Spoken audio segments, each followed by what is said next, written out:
Hello and welcome to our a bit late reaction to episode 4 of Class. Yep, bit late. We did busyness and stuff.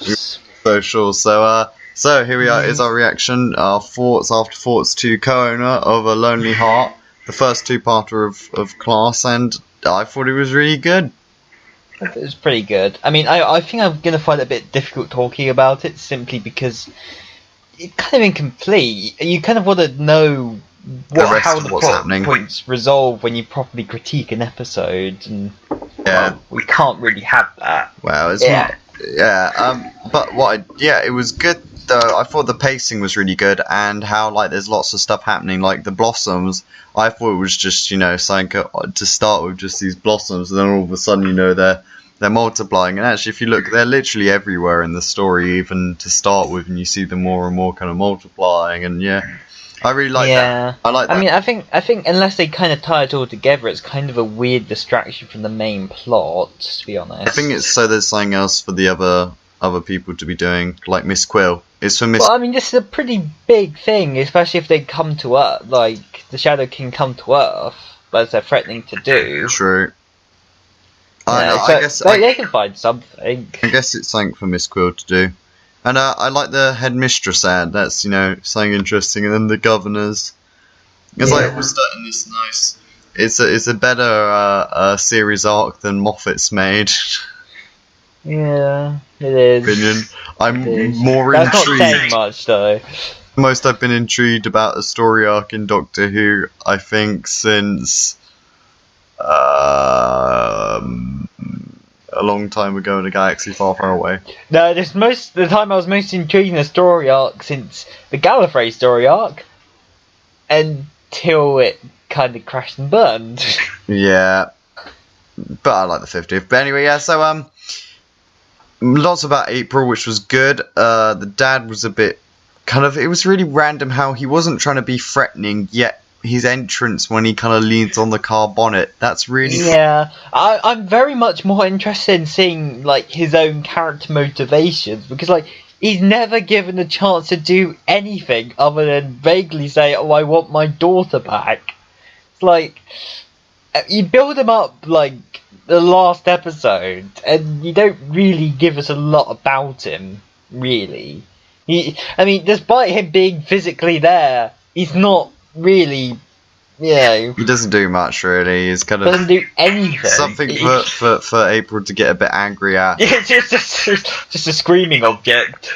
I quite like just how everybody was doing their own thing in this. So Miss Quill has now got the chance to lose the thing in her head, which that's interesting, I guess. But I mean, I want to see more of Miss Quill, because at the moment I feel like we're not getting enough of her. She's just a side plot. She is a side plot material. That's what she's been doing since, I think, pretty much episode 1. Yeah, I thought she'd be more in on it. Kind of Sarah Jane the leader, while she's more actually Jackie Tyler. That's how much is kind of in it. No, she still does much more than Tanya, who still does nothing. Well, Tanya's she literally hasn't done anything much since Tanya's episode was last week, so and they didn't do much with it at all. Yeah, I know. But Vivian Oprah does good. I mean, I did enjoy her scenes when she was in it, and I like how she's hanging out with Charlie and I forget the character's name. Is it? I think beforehand we just referred to him as the boyfriend. Yeah, the boyfriend, and I quite like how they're kind of turning Charlie, a bit dark. And I like the thing about the souls and how he could literally wipe all the humans out by just. I mean, dark to us. The point of that is that, of course, different alien races are very much going to interpret different things. I find it's kind of an interesting way to bring along Charlie's character, because it was since the beginning. The boyfriend was having these remarks about how. He couldn't always understand, but that was part of the charm and stuff. But now it's starting to. You're getting the highs and the lows of having an alien, so not all the culture's gonna translate well between world to world. Yeah. And some things that may seem odd here, are normal there. and vice versa. It's still such an odd weapon anyway. And it's pretty evil, really, killing an entire race just to bring back your own. It is. But, I mean, yeah, I quite liked actually seeing more of a Shadow King, though, and adding a bit more kind of a... I noticed that a lot of their faces, like, kind of remind me of some of those Greek masks, actually. I noticed that, like, just as the thing was kind of, like, in the opening bits of it, but I just noticed, yeah, no, it does seem a lot more mask-like. One complaint I would have is sometimes I couldn't 100% catch what they were saying. Sometimes I was having to over-listen, you know. Sometimes you should just be able to kind of just relax and hear it. But I was actually really having to kind of think about what they were saying just to make sure that I was understanding it. Especially the king. He's like such a deep voice that it was really. Yes. I think I got most of it, but it's still a bit. Really know that. It's a bit. Yeah, it's not the easiest to. But yeah, I think Sophie Hopkins does a really good job in this episode. Good job as April in this episode, though. Like, oh yeah, I thought her performance was like pretty... once again, this is her episode, and like she really got to kind of show that, like, you know, you got to do a lot and quite a wide variety of emotions, and she portrays it very nicely. Yeah. And like some of them switching between them in like seconds, from like being happy to being slightly evil to being, yeah. you know, but it all flows quite well. In her personality, well. Like she manages to make it feel right. Yeah, because sometimes when you switch emotions so quickly, you get stuff like, "I did not." Oh yeah. Oh yeah. Hi, Mark. Yeah. Like, yeah, that's when you don't get it right. But yeah, I mean, there was some weird bits, like why did Ram stay in the car and then go back to April's house after calling his mates? Like, it was a bit odd, like leaving, because he like left to leave, kind of thing, and then he was still kind of hanging about. It was a bit weird. I quite like how the mum walked in on them. You know, it's and the conversation afterwards was kind of realistic. Yeah. Yeah, I liked it. It was actually, but the scene before that, when they are getting it on, I thought it was really quite funny that the Shadow King were doing the thing. Oh yeah. No, that was really, that was kind of awkwardly funny. Yeah, it was. But yeah, and then, so what the hell did April do to her mum? I mean, her mum moved her leg at the end. So I'm guessing she's not disabled, or she's... Well, she can move her leg.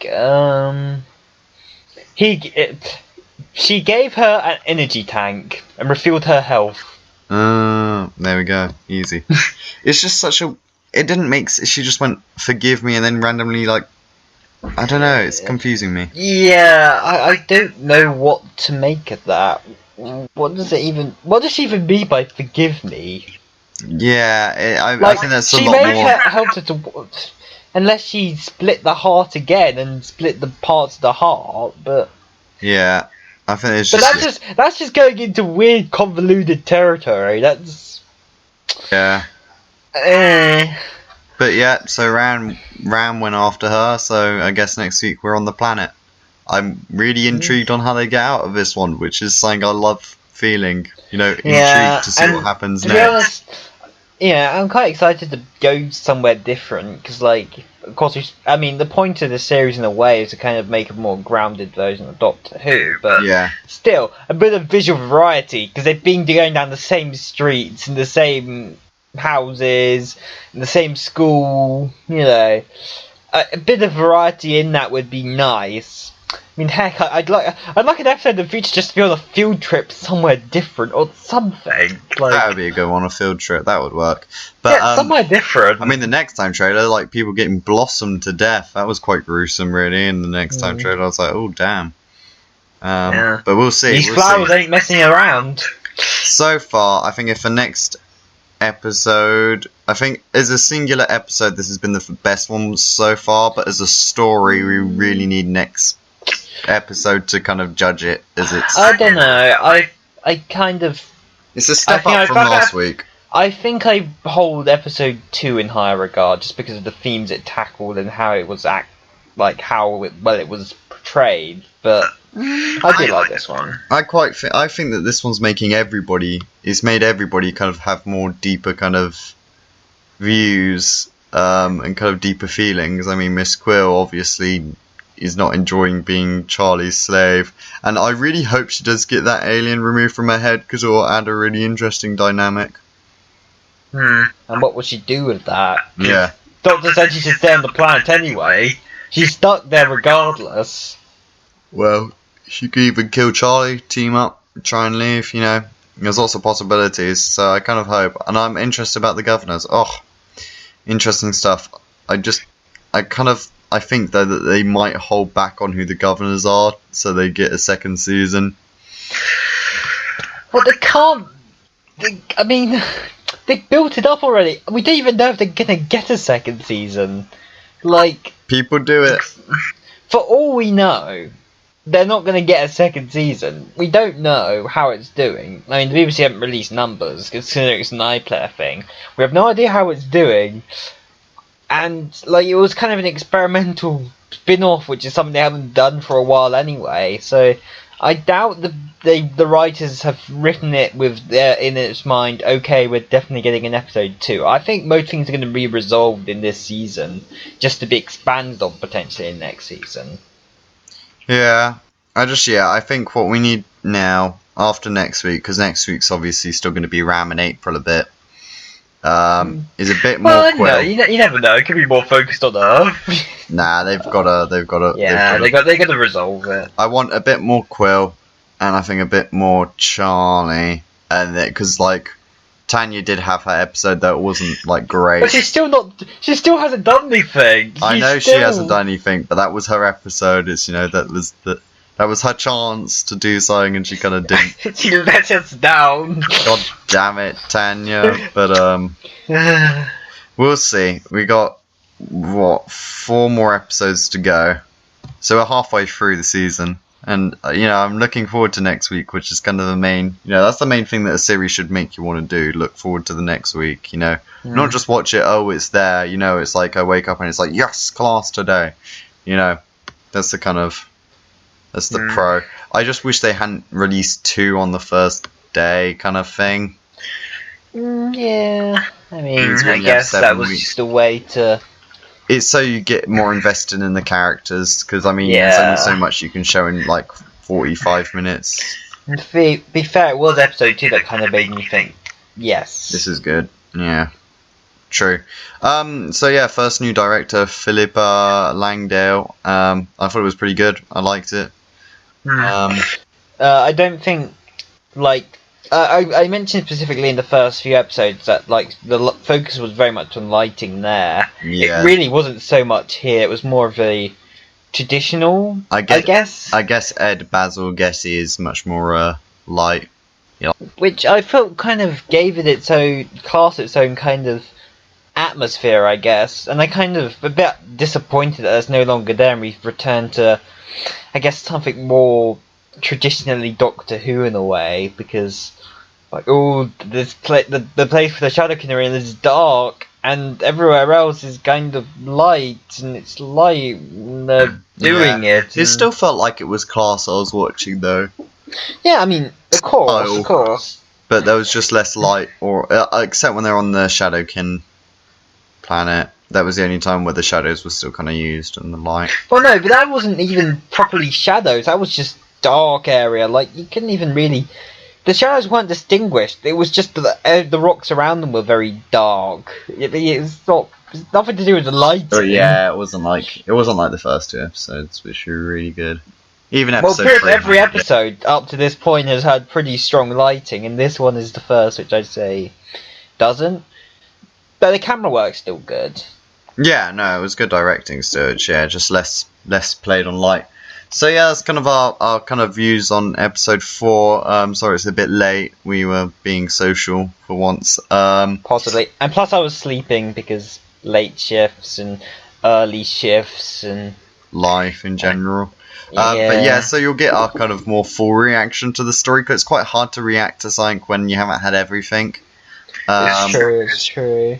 But yeah, I'd say that they've definitely chosen the right people for the parts they're playing. I mean, they're kind of, they're selling them to me. I believe in these. I'm invested in these characters. Except I want more Miss Quill.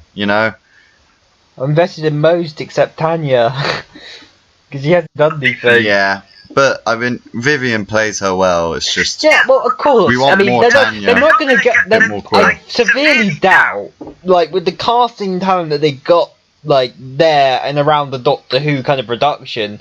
I don't think we have had since the Revive series many bad actors. I don't think you can class that. Don't pun intended, but I don't think just because they're good actors doesn't.